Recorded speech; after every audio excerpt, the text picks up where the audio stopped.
Okay, we are ready to factor expressions that are difference of perfect squares.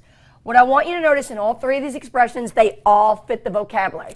They all have a difference, a subtraction symbol, so it's always a binomial, two terms connected by subtraction.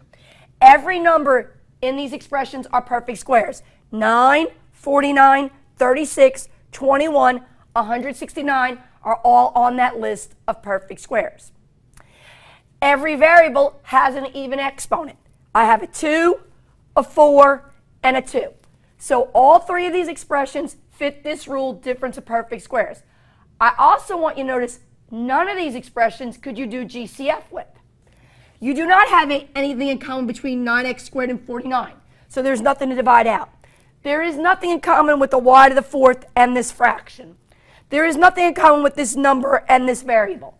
So we can't do the GCF rule, which is rule number 1 of factoring. So that means rule 2 is going to be the difference of perfect squares. And I'm going to put this rule, DPS, in spot 2 to remind you, you have two terms. So to factor a difference of perfect squares, it will always be two binomials that are conjugates. If these are perfect squares, it's always going to be the same term, something times itself. What times itself is 9x squared?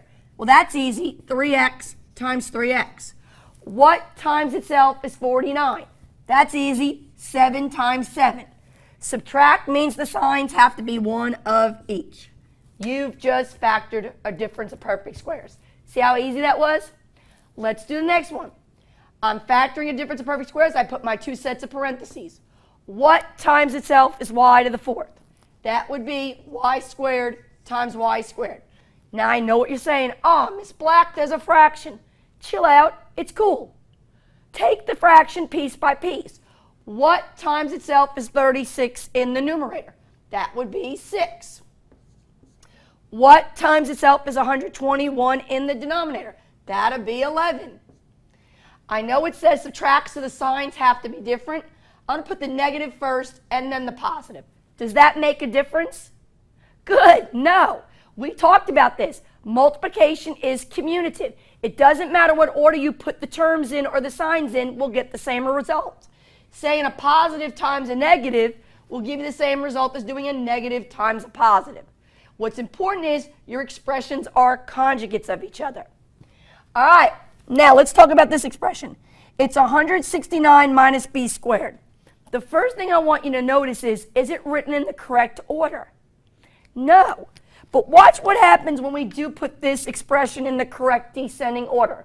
We'd want the variable first, which has a negative in front of it. So that would be negative b squared. And then we'd write the constant, which is positive 169. If we write this expression in the correct order, it is no longer a difference of perfect squares. Because if you look now in the middle, do you see the difference sign? No. So this is important. I know we just left a module about factoring trinomials where I kept saying, make sure they're in the correct descending order. Make sure the trinomials are in the correct descending order. And yes, to factor trinomials, you have to be in the correct descending order. But all our other rules of factoring, order doesn't matter. You want to keep your expression in this order because it fits the rule. It is a difference, and we have perfect squares. So I'll put my two parentheses.